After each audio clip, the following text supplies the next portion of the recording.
포스코홀딩스 나 일주일 전에 지난주 금요일이죠. 그때 이제 주가가 급락이 나왔을 때 이 방송을 본 방송을 했는데 그 당시에 이제 트럼프 정부 이제 인수위원회죠. 그쪽에서 여기 이제 그 보조금 전기차 보조금 폐지를 추진하겠다 막 이러면서 이제 주가 급락을 했는데 거기가 이제 끝물 같다라고 제가 이제 말씀드렸고 매도가 아니라 매수해야 된다라고 이제 말씀드렸죠. 그러고 나서 사실은 이제 악재는 악재거든요. 그렇지 않습니까? 트럼프 정부 들어서는 것은 악재는 악재입니다. 그러나 이제 주가가 그 위에 이제 계속해서 찔끔찔끔 상승하고 있는 그런 모습이고 주가 이제 가격 메리트를 회복하는 수준으로 계속 좀 반등세가 나올 것으로 보고 있습니다. 요 위에 앞에 보면은 이제 요런 그 20일 이동 평균선 자리 요런 자리까지 일단은 상승세가 나올 것인데 실제로 보면은 요런 자리보다는 이제 매물이 주로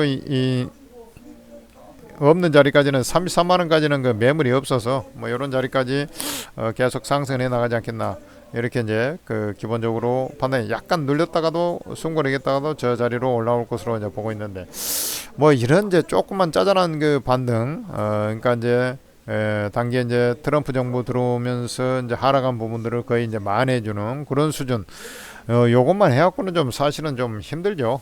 주가가 이제 쭉쭉 가져야 되는데 이런 이제 트럼프 정부가 들어왔고 보조금을 완전히 다 폐기했을 때는 20%대의 그 전기차 판매 둔화를 경험하게 될 것이다. 뭐 이런 얘기가 좀 있습니다. 그래서 그 만약에 그렇게 됐을 때 이제 타격은 또 불가피하긴 해요. 그렇지만 미국발로 해가지고 이제 악재를 유럽 쪽에서는 내년에 분명히 가동률이 상향이 될 거예요. 이 탄소 배출권 규제 그게 이제 내년부터 이제 시행이 되기 때문에 전기차에 대한 그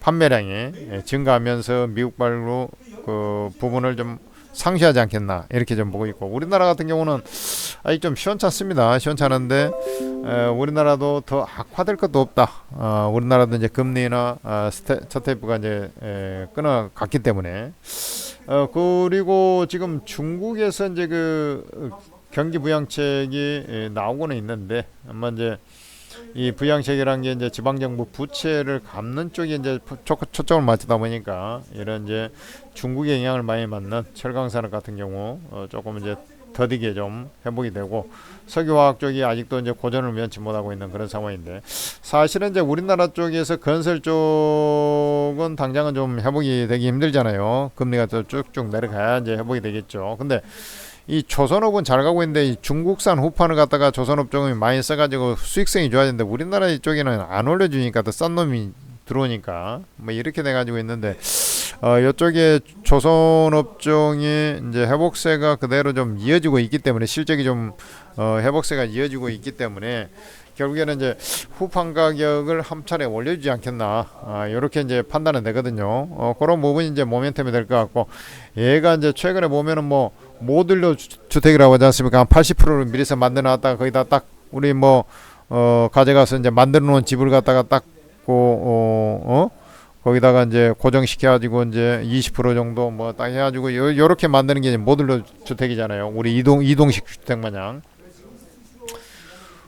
그런 곳을 지금 뭐 우크라이나 전쟁이 나오게 되면 이제 그 전쟁 종결이 되면은 그런 것들이 좀 필요한데 이 포스코 인터라든지 포스코 계열 자회사들 있지 않습니까? 그쪽으로 해서 포스코 인터내셔널이 이 모듈러 주택 관련주로 해서 재건에 또 참여하면 또 수혜가 될 것이다 이런 부분이 있는데 포스코의 전체적인 그런 건 플러스 알파가 되는 것이지 뭐 매출이 직격 저런 것은 아니거든요. 그래서 당장은 좀 어려운 환경이 조금씩 그 이어질 수밖에 없지 않습니까? 아니 4분기에 뭐 이런 이제 양극재라든지 전기차 관련 소재 쪽이 얼마나 좋아지겠습니까? 4분기에는 재고 떨이가 나오는 시기이기 때문에 지금 전기차 안 팔려고 완성차 업체들이 이제 재고 떨이 해가지고 가격 할인하고 이제 한번 정리를 해야 될 거면 연식이 바뀌면은 이제 우리가 가격이 떨어지지 않습니까?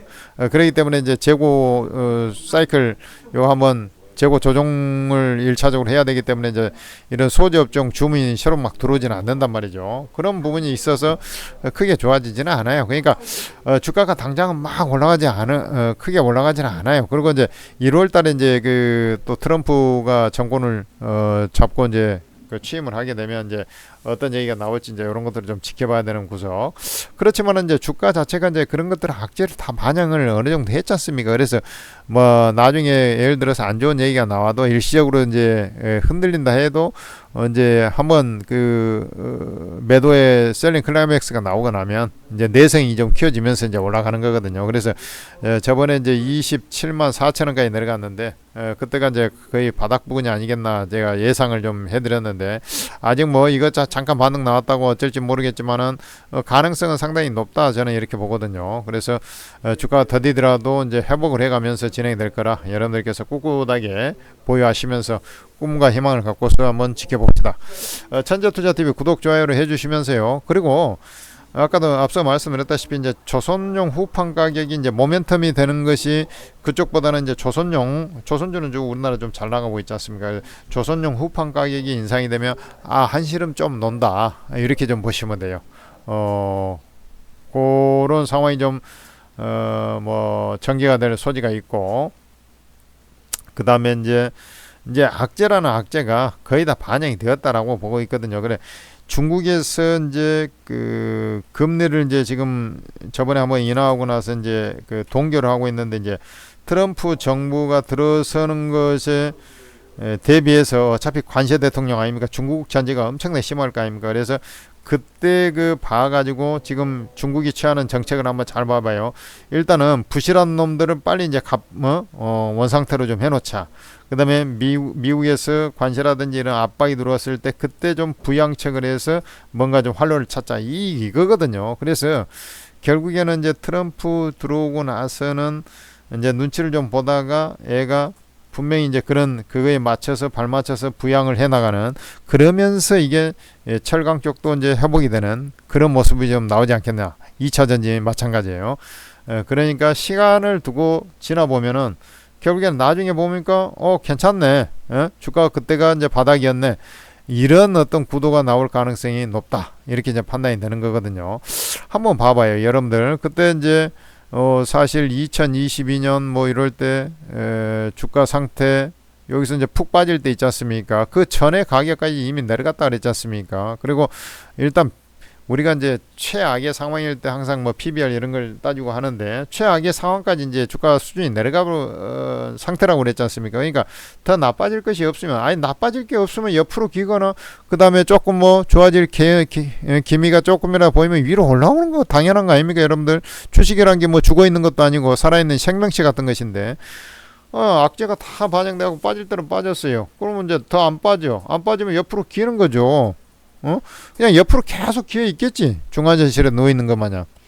그러다가 뭐 모멘텀이 좀 발생이 되면 이제 위로 올라가는 것이고 이제 지금 뭐 금리 인하를 했는데 다시 막 금리 인상 막 해야 되겠습니까? 경기 부양으로 간다니까. 그러니까 회복은 돼요. 근데 너무나 더디게 회복이 되고 그러다 보니까 이제 답답해갖고 미쳐버리는 것이지. 그래도 기다린 김에 기다려야 이거죠. 고진감래가 된다 이거예요. 결국에는 가만히 이제 지나보니 뚜껑을 열어보니까 나중에 보니까 그때가 잘했구나 이런 이제 심리가 나오는 것이죠. 지금 막 증권사들 실적이 당장 안 좋을 리가 뭐 있습니까? 그러니까 실적이 안 좋으니까 뭐 맨날 뭐 목표가는 하향해야 되고 하는 짓거리가 맨날 그런 것들 아닙니까? 그런 거에 너무 연연하지 말고 우리가 앞으로 전개될 방향이 어떻게 되겠다. 그래서 내가 이걸 가지고 있는 게 맞는 것이냐 아니면 지금이라도 까버리는 게 맞는 것이냐 이것을 갖고 판단해야 되는 것이지 당장 뭐 실적이 어쩌고 저쩌고 하니까 뭐 실적이 안 좋아 그럼 목표가 그만큼 내리자. 주가 밀려 그럼 목표가 내리자. 그것은 아니라고 보는 겁니다. 그렇게 보면 뭐 포스코 홀딩스가 지금 현재로만 보면 뭐 볼 게 뭐가 있습니까? 앞으로 좋아질 아까 다시 한번 얘기하면 금리나 인상 사이클로 가지 않습니다. 두 번째 인하 사이클 기조를 그대로 유지한다. 중국이 중요한데 중국에서 금리나 를 하던 경기 부양책을 하기 위한 방편을 제가 말씀드렸죠. 세 번째는 뭐예요? 미국발로 악재가 나올 거 다 나와냈는데 거의 다 그것은 주가의 선반영이 거의 다 됐다. 그러니까 그걸로 해서 하락할 수 있는 가능성은 뭐 일시적인 것밖에 없다. 이렇게 보고 그 다음에 이제 우크라이나 재건이라든지 유럽 쪽에 이제 탄소 배출권 이런 규제들 이런 것들은 플러스 알파가 된다. 이렇게 가닥 정리를 하면 되지 않겠나. 그 다음에 단기 모멘텀은 조선용 후판 가격이 올라가는지 여부. 요것은 이제 조선업 잘 가고 있으니까 잘 가고 있는데 기대해서 좀 어떻게 좀 해먹어 봐야 되지 않겠습니까? 단가 올려서. 그렇게 되면 회복이 된다 이거죠. 자, 하여튼 힘들 내시고 또 여러분들 그 천재투자TV 구독 좋아요를 눌러주고 여러분들이 좀 걱정을 많이 하시는 것 같으니까 또 제가 또 방송을 해주고 어떤 사람들은 또 뭐 아유 이거 뭐 안 돼 싹수가 안 돼 뭐 이런 사람 있지만은 뭐 그럴 수도 있고 하지만은 이제 의견마다 다 틀리니까 그러니까 주가도 빠지기도 하고 오르기도 하고 그러는 것이죠. 의견이 다 틀리니까. 그래서 이제 미래를 내다보고 구도가 어떻게 될 것 같다 이런 이제 시나리오를 잡고 우리가 하는 거하고 아무 뭐 빠지면 빠진 대로 오르면 오른 대로 지금이라도 뭐 스트레스 받아 이거 팔아버려야 되나 뭐 이러고 있는 거하고 틀리잖아요. 좀 기다리는 값어치가 있을 것인지 빨리 다른 걸로 복구해야 할 것인지 이런 것은 이제 결정을 해야 되는데 기다려도 된다라는 것을 제가 말씀을 드리는 거고요. 그리고 이제 여러분들 좀 이것을 좀 막 묻어놓고 이제 했을 때는 또 시간 소요도 많고 또 막 이게 사람들이 확 보면 물타기 물 섞을까요? 막 이런 그런 것보다는 다른 데서 좀 복원하는 게 좀 낫죠. 그래서 오르고 채팅 앱이란 게 있는데 우리 플레이스토어에서 한글로 오르고라고 검색해 보면 이런 게 나와요. 설치를 하셔가지고 우리나라에서 제일 잘한다는 전문가 24명의 전문가들이 있어요. 여러분들이 유튜브만 주로 보고 하지 않습니까? 유튜브만 보고 해가지고 늘 정보가 늦지 않습니까? 그리고 유튜브 같은 데는 정보 빼내가려고 여러분들 막 핸드폰은 뭐 번호 뭐 남겨주세요 막 이게 다 그런데 현혹되면 안 돼요 여러분들. 그리고 여러분들 그 정보 빼내가는 거예요. 왜 이렇게 피싱 문자가 들어오지? 그런데 정보 빼내가니까 그런다고. 그래서 여러분들께서 딱 근거가 있는 아예 어플이 딱 합법적인 어플이 있는 곳 바로 오르고를 다운로드 받아가지고 최고의 전문가 방을 무료로 여러분들이 정보를 받으시면 됩니다. 바로 여기 다 무료 방으로 써있죠. 무제한으로 다 24명 전문가들 다 무료로 리딩을 받을 수가 있어요. 오늘 또 천재투자 우리 저를 포함해서 여기 또 종목 추천방도 있죠. 여기 저 30% 이상 오를 종목만 추천하고 있습니다. 입장하셔서 도움을 많이 받으시기 바랍니다.